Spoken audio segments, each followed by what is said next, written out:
Welcome to the Balanced Ambition podcast. I'm your host, Matt Southam.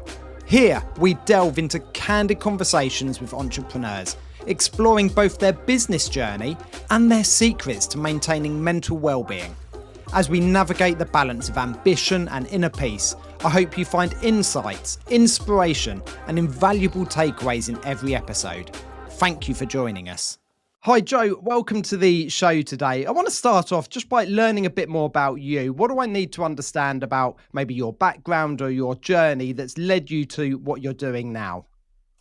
Sure. So well, it's lovely to be here. Thank you so much for having me. And Pleasure. my background is as a journalist, first of all. So probably my first memory is of telling my mum that I wanted to be a journalist when I was about 4, and we're not very sure how I even knew that word. So it's just something that's always been part of me, the storytelling side of things. And then I was raised in Malta, on the island of Malta, where I was lucky enough to be able to really get to try my hand at so many different things when I was kind of both growing up and then later starting my business.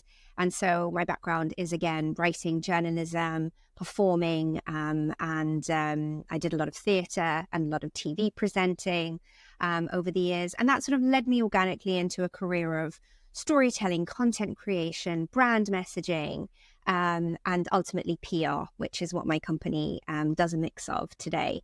I'm now back living in the UK. I'm very happy to be here, living between a canal boat and a cottage in the middle of nowhere out in Wiltshire. And aside from what's been a very rainy 18 months, hasn't it? Aside from that, absolutely loving being back in the UK and having a great mix of, client time in London and going in and meeting people and getting to very luckily do lots of dynamic things, and then escaping to the country and kind of living off-grid here. I love that. I mean, you talk about storytelling quite a bit in there, and actually, I think when we talk about marketing or PR or however you want to position it, quite often people talk about the technical side, and there are lots of technological advances and lots of different tactics and platforms that we can use. But at its heart, you're simply telling a story, telling a brand story to connect with a consumer. Is that your take?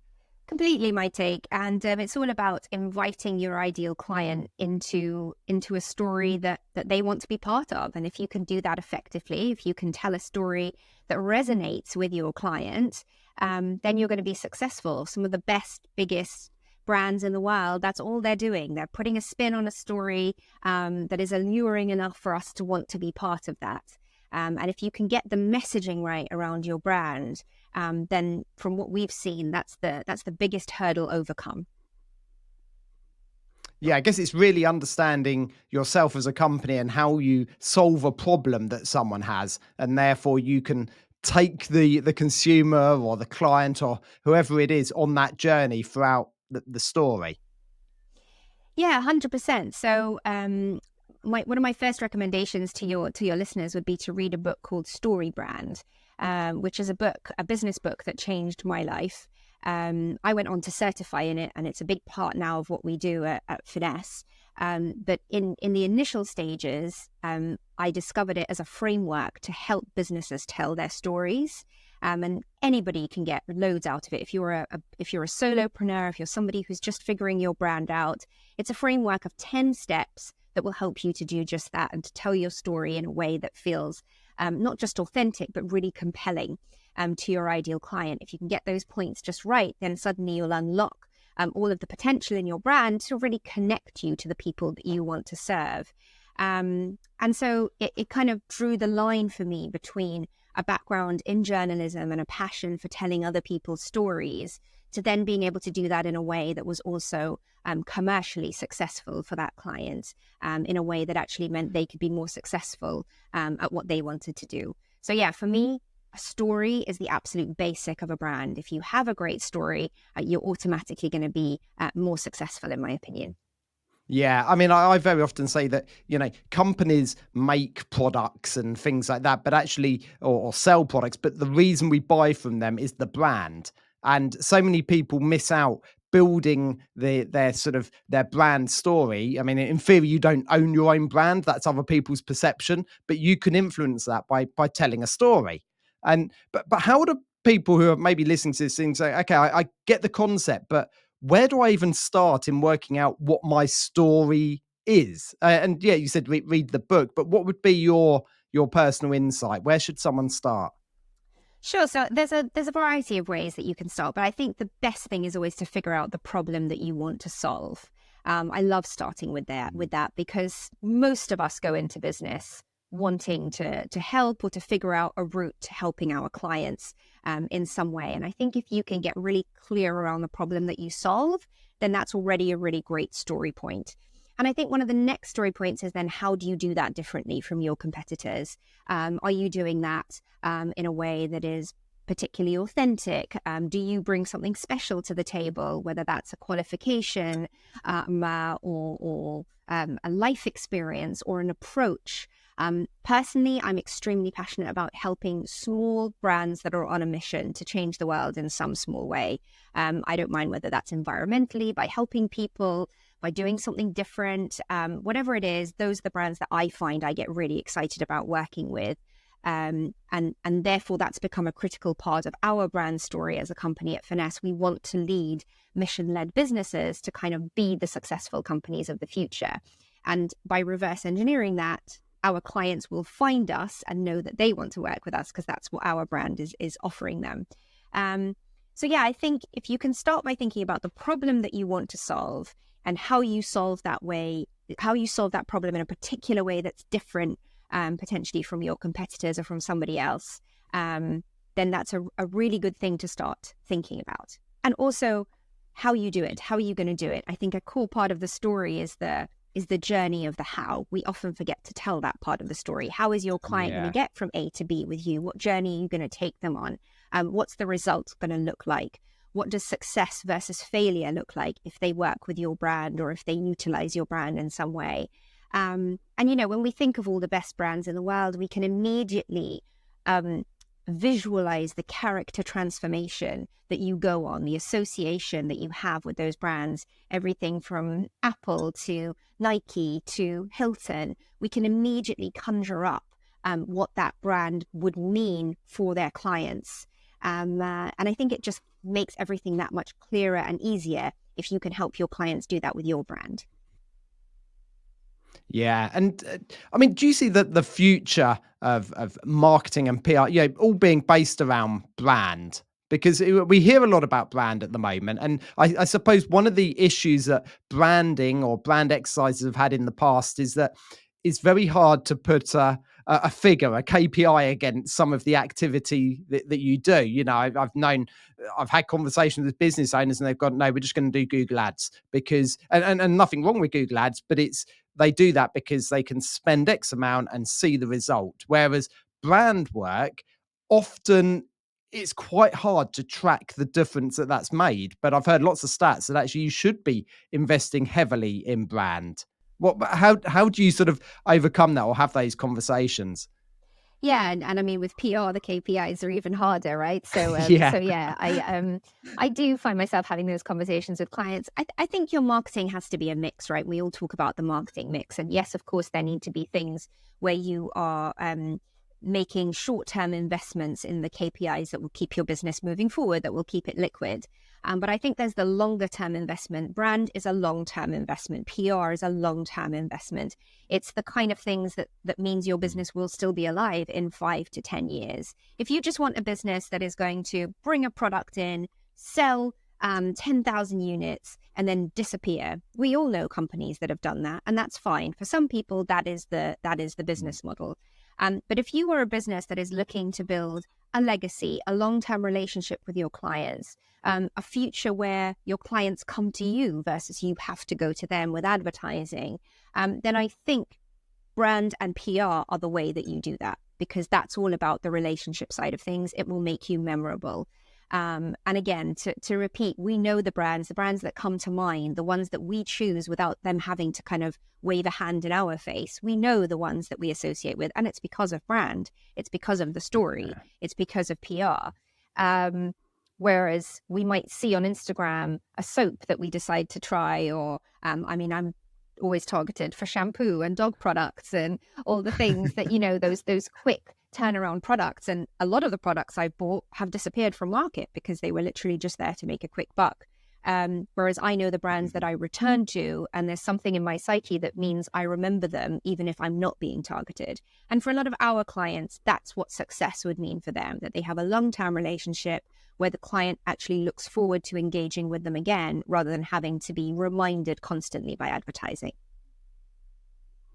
Yeah, having that sort of top of mind. And I guess, by having a strong brand, actually, for longevity, it allows you to pivot much easier because you can actually, as long as it's roughly within your sector. I think the classic story is that I think it was Colgate once started making like fast food, like lasagna or something. And it just was like such a bizarre fit. It didn't work. But Colgate, who we know for toothpaste, can obviously very easily transfer that over into other health and beauty products very, very simply, whether it's, toothpicks or even, Did it washes or work? mouthwashes. Or the lasagna didn't know. This was, I think it was early 80s. I'm going to have to pull it out and put it on social media. But it was a great story that I read and I looked up and it was true. They did launch this lasagna.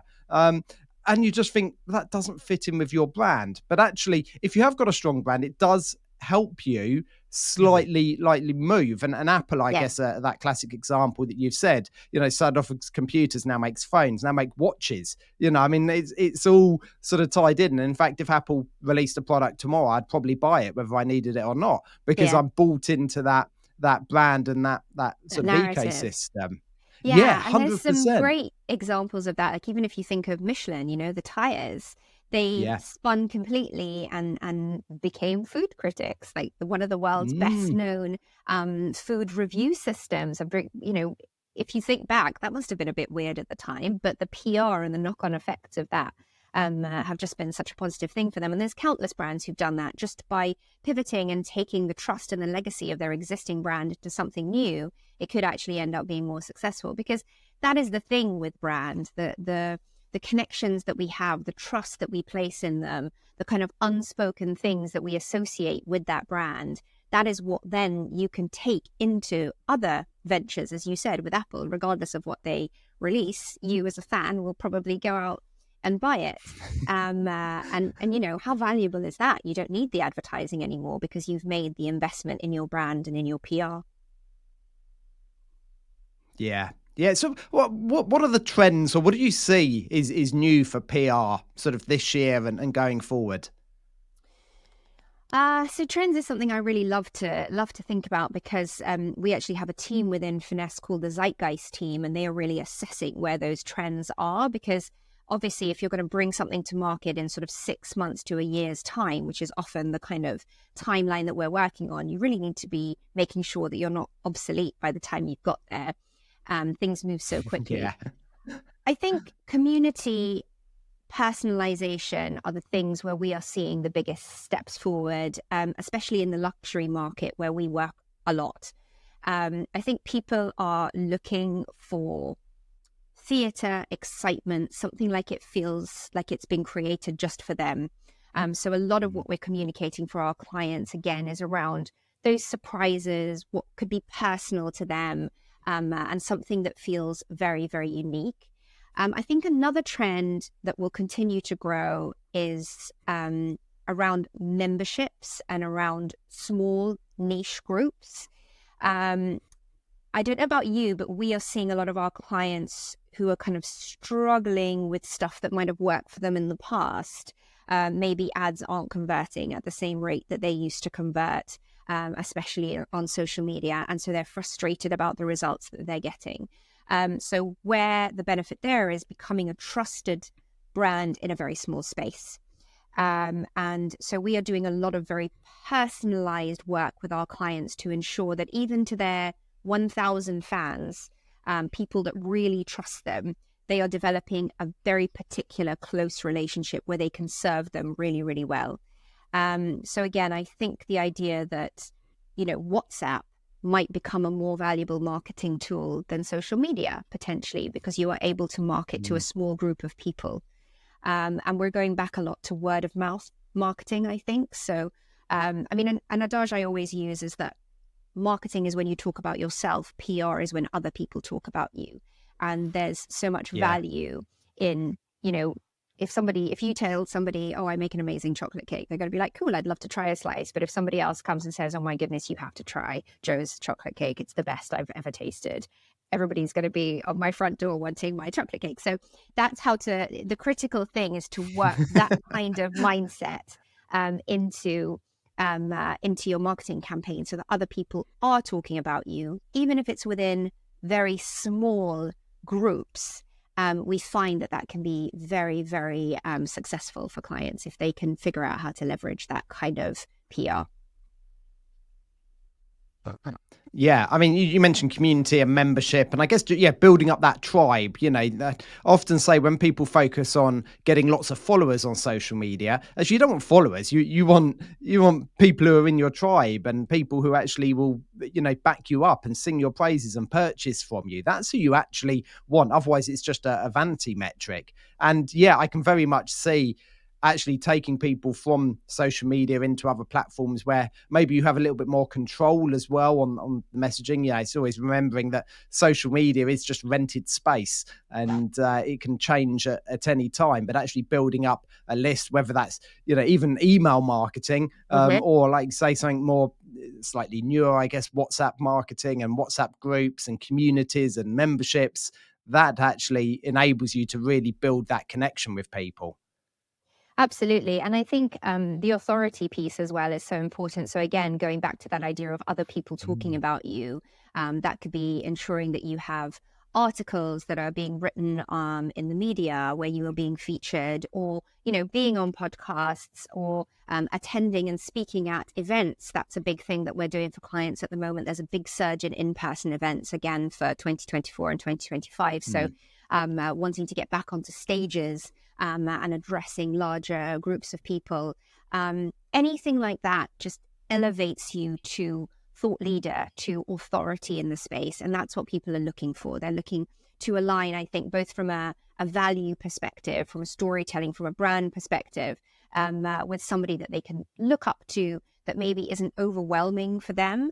They're doing exactly what they need you to do. And that means that they feel confident to come to you when they're looking for that thing, whether it's a service in business or whether it's, pair of shoes. Yeah. Are you seeing that sort of blend between, personal brand and the business brand, and how that's sort of changing? Because we do see it with, actually sometimes the CEO's got a bigger brand than actually the business that they're running. Are you seeing that blend? Yeah, massively so. I think, a big thing at the moment is the connection that we have to other people. When I first came into the industry, brands were anonymous. You didn't know who was behind the brand and you didn't really care. Whereas today, I think we want to know the values of the people running the companies that we sort of align ourselves with. Are they environmentally conscious? Are they treating their employees in a certain way? Are they doing things purely for profit, or are they kind of maybe more community focused? Increasingly in the market, we are seeing that these are things that are important to customers. And the only way to do that is to really communicate from a personal perspective where those values sit. So yeah, there's a lot of work that we do around those, aligning the personal brand with the company brand, making sure that both of them have equal visibility, and ensuring that, clients who come to things from different perspectives are being given all the information they need to know that this is a company they want to align with. Yeah. Do you think consumers have always sort of felt that, but it was just that actually only now there's so much choice out there, so we're able to be picky? Because there is, I mean, there's choice amongst everything now. It's not a case of just whatever your local shop was stocking. It's you can buy from anywhere. Yeah, I mean, that's a good question. I guess I hadn't really thought about that. I think probably, if you go back sort of to my granny's era, she would have chosen which corner shop to go to, maybe based on whether she liked the guy behind the counter or not. So I suppose maybe that's the equivalent of personal brand value back then. Yeah. And that's just continued to evolve. I do think there was a period in time when the sort of, faceless businesses were the ones that were on the rise, maybe because they they were just more focused on profit or price or some kind of other competitive metric. Whereas I think now everybody understands the value of, like you said, being able to choose based on where your values are. And I don't think everybody does that. I think obviously the other, critical competitive points are all still very relevant. But for an increasing group of people, they want to know who they're giving their money to. And that is going to come down to a personal alignment of values between the people running the business and the clients spending the money. Yeah, to be able to be connected to a brand, actually you become, proud to whether it's wear that brand or use their products or use their software. And we end up almost defending it ourselves, don't we? Which I guess is the power of building that brand, that not just someone else will sing your praises, but someone else will defend you as well when things go wrong, because at times things do go wrong, whether it's a shop who've shipped something out and it's turned up late or broken or whatever. Having people jump on the comments and say, well, no, mine was perfect, or mine's lasted 3 years, or whatever it is, actually really backs up your own internal team going, oh, I'm very sorry, we will get a new one out to you.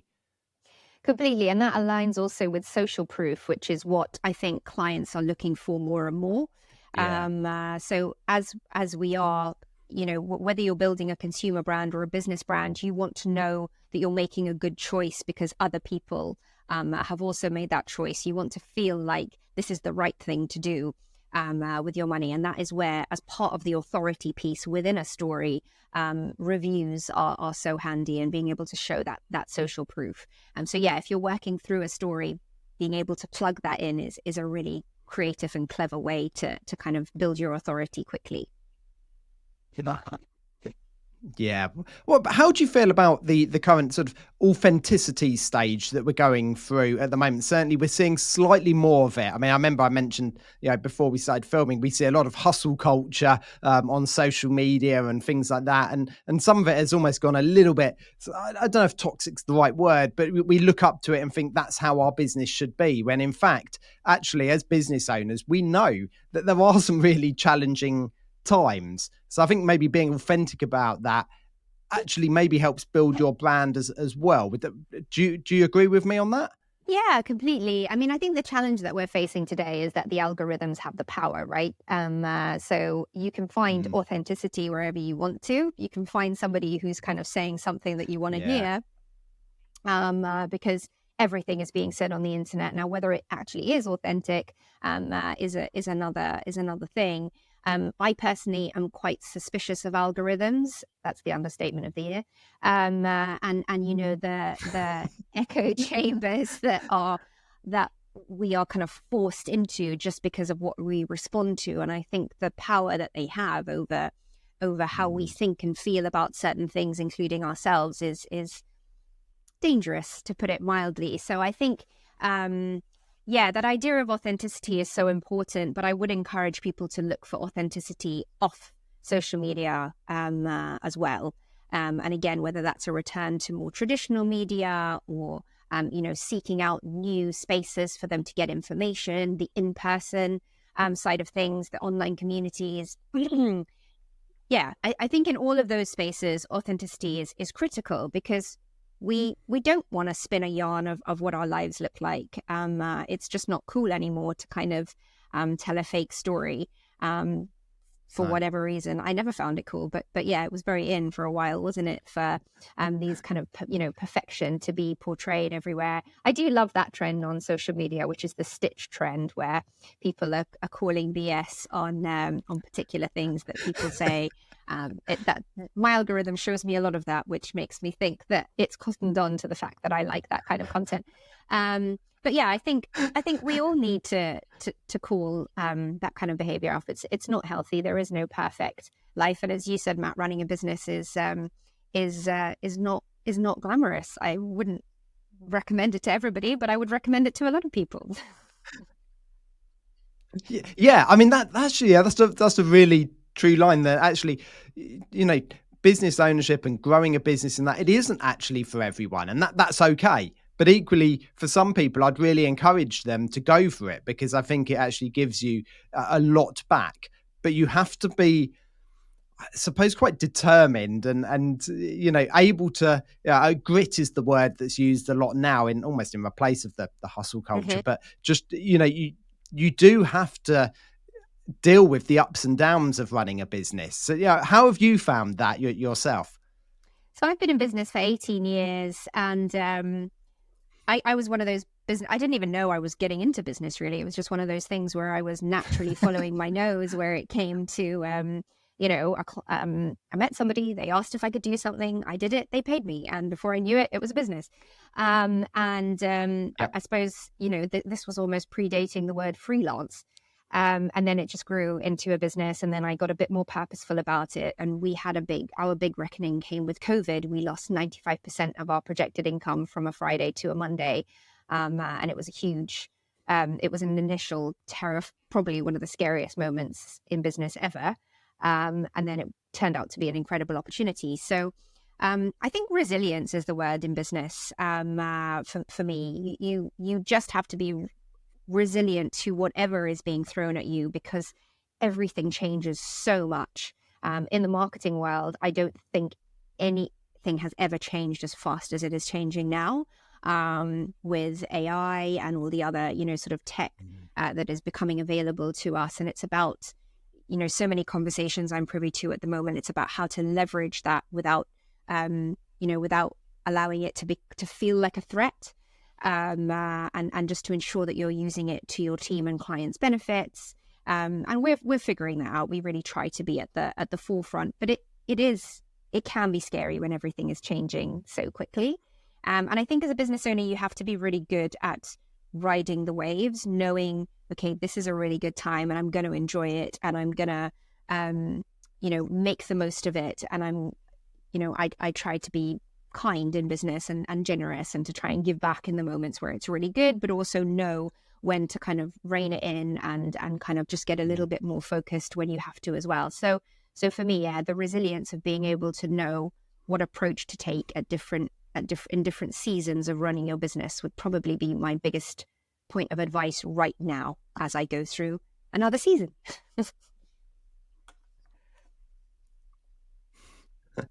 Yeah, I mean that's really key. You said about seasons of running a business, and actually, I can see that because it does go up and down. And COVID, you mentioned it. Yeah, it was a particularly scary time for a lot of people, but a lot of people, it actually gave some real benefits to. And I say that in a bizarre, I'm talking business sense here, from the fact of actually it created some new opportunities. And it was heartbreaking to see some businesses almost destroyed overnight. But we were the same, from the fact that certainly that first couple of weeks, that was incredibly scary.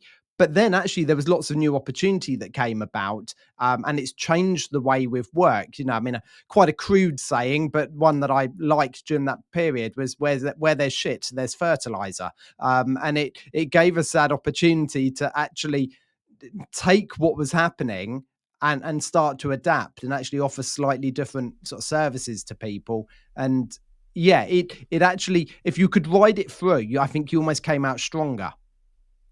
Oh, 100%. The opportunities that it created. I mean, for us personally, it was an internationalization opportunity. I remember back in 2019, of running a small content and PR agency out of Malta. I dreamed of having one international client, because for some reason I thought that was a really important goal. And now, if we fast forward to 2024, the majority of our business is international, but it doesn't even class as international anymore. It's just business.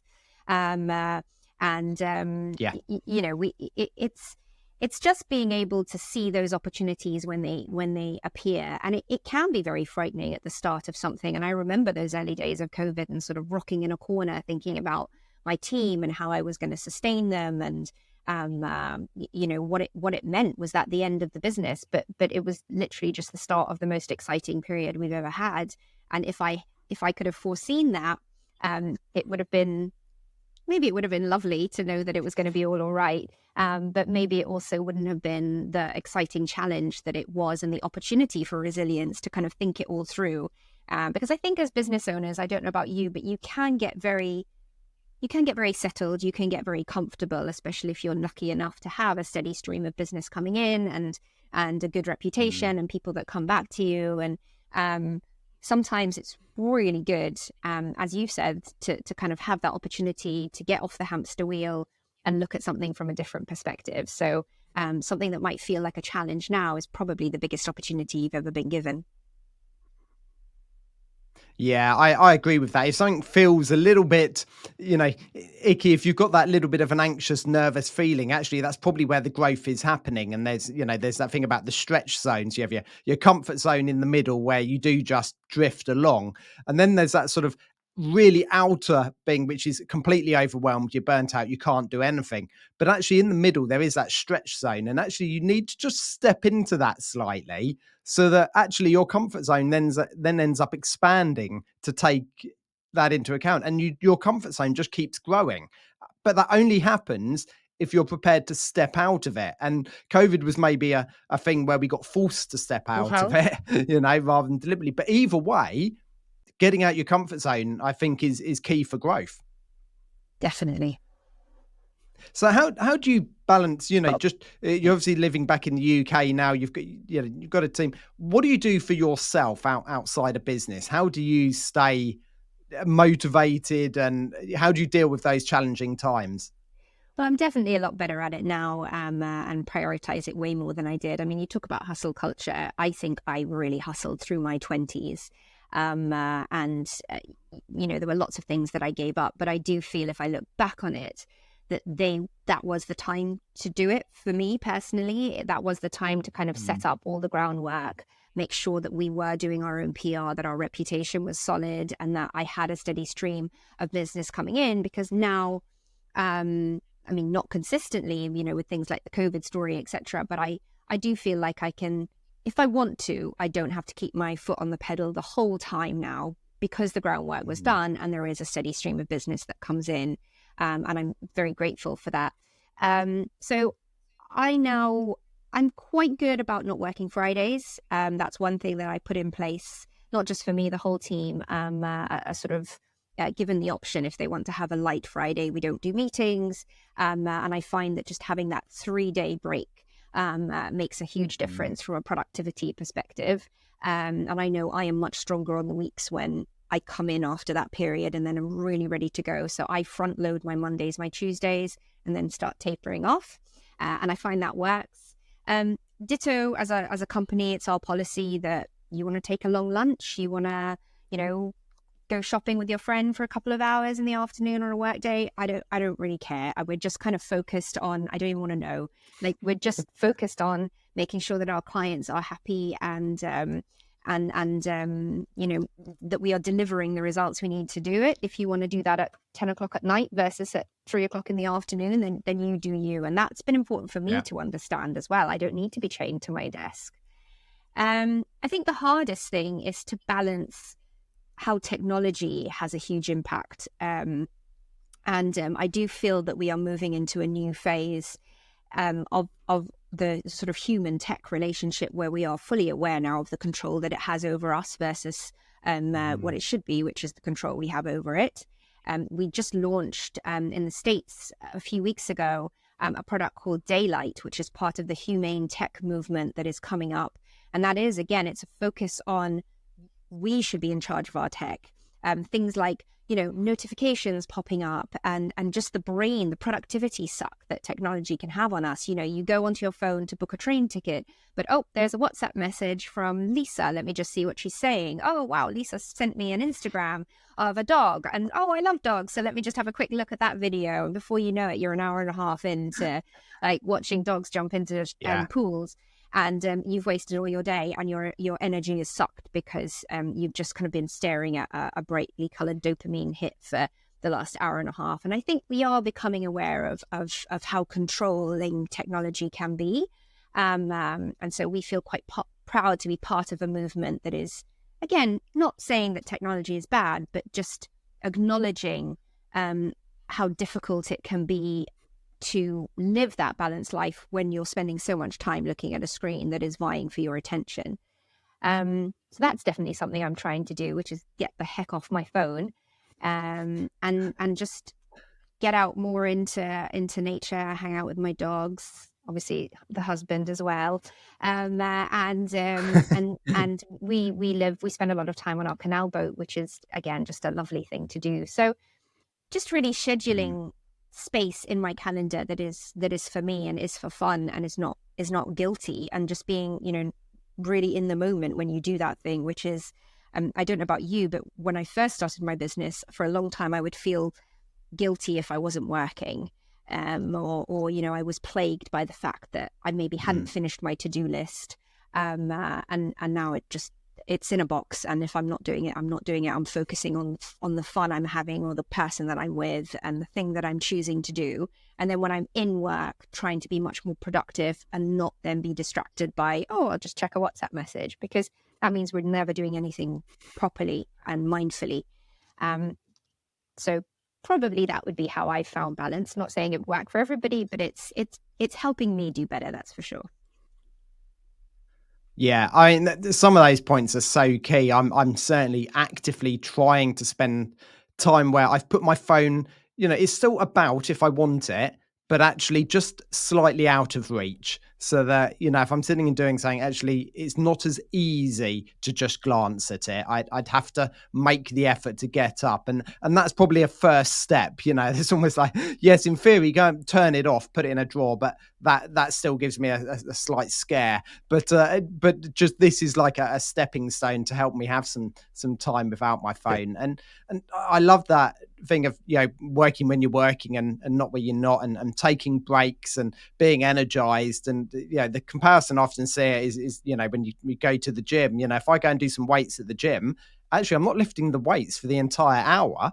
I might do 10 reps and then have a rest for a minute, so that I can perform really well when I do another 10 reps. Yeah. And it's the same with working. Take breaks. Work hard, but take breaks, because that means you're able to continually work hard. If you just try and plow through, and I've certainly been in that stage where, certainly if it was between 9 and 5, I should be at my desk. And, I would eat my lunch as quickly as possible, because I had that sort of business owner guilt that if I wasn't at the desk, then clearly I'm not running a proper business. And it's funny how actually probably our biggest critic just is ourselves, that lives in our head. Yeah, definitely. And you'll know yourself, man, that some of the best work you do as a business owner is probably when you're not at your desk. Yeah. It's the thinking that you do when you are at the gym, or kind of out for a walk, or whatever it is that you do. It's when you unlock yourself from that routine that you can actually think, and kind of be inspired. And probably that's where your best ideas are going to come from, and the things that move your company forward. Whereas we have this idea that in order to be productive, you have to be chained to the laptop and you have to be kind of producing. And I just think, again, that's that hamster wheel that I think without COVID, I probably never would have gotten off. So I look back on COVID as the biggest opportunity, one, to grow the business, but also to create the work-life balance that I think has completely transformed, my life. So yeah, I think getting off that hamster wheel and giving yourself permission to take the space and know that you add more value to your business when you're not in that obsessive, driving hustle mode, is probably something that can be quite useful. Yeah, completely. And it's something I wish I'd learned much earlier on, but I'm certainly very aware of it at the moment. And I'm probably much more aware of myself as a person in how I work best. And I've now got lots of notes on my phone, because actually all my good ideas do come to me when I'm out and about walking around. So not actually when I'm at my desk, that's to do planned work. It's not to think, it's for planned work. And I've got an hour to do a certain task. If I'm trying to be creative or think of new ideas or think of content, actually that's not done at the desk. Definitely not. That's the worst place for it. It really is.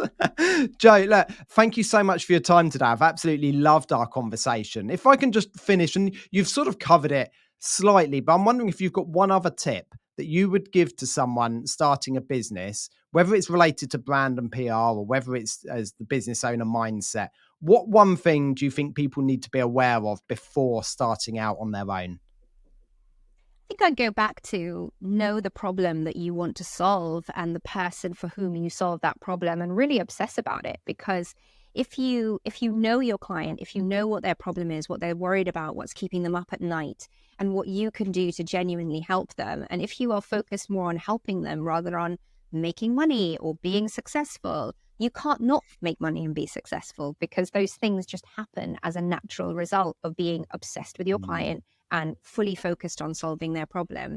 So yeah, I think if you can shift your mindset into that really helpful, genuinely authentic desire to make your clients successful mode, then in my experience, it will work very, very well and pay dividends to you. So yeah, that would probably be the one tip that I find is most useful to think about when you are a new business owner. And just have fun. Like you've chosen this. You've chosen to start a business. At some point, this was a choice, whether you left your previous business or whether you left a job that you wanted this. Remember, yes, there are going to be really tough days, but you chose this. Give yourself permission to feel that it's hard, that it's a challenge, but remind yourself that this is something that you wanted and you are allowed to enjoy it with all the ups and downs. Jo, thank you so much. I've absolutely loved our conversation today and your insights. And I certainly know people will be taking, your insights into building a brand and the story behind it and really actually positioning that why you do what you do and how it helps someone, I think is really key. So I wish you all the very best in the future of your business. And thank you very much for your time today. Thanks, Matt. You too. It's been a real pleasure to be on the podcast. Have a lovely day. Thank you for tuning in to this episode of the Balanced Ambition podcast. I genuinely hope the stories inspire you as much as they inspire me. If you found value in today's conversation, please share it with a friend. And remember, by subscribing, you won't miss an episode, and it would truly mean the world to me. Stay balanced, and I'll see you next time.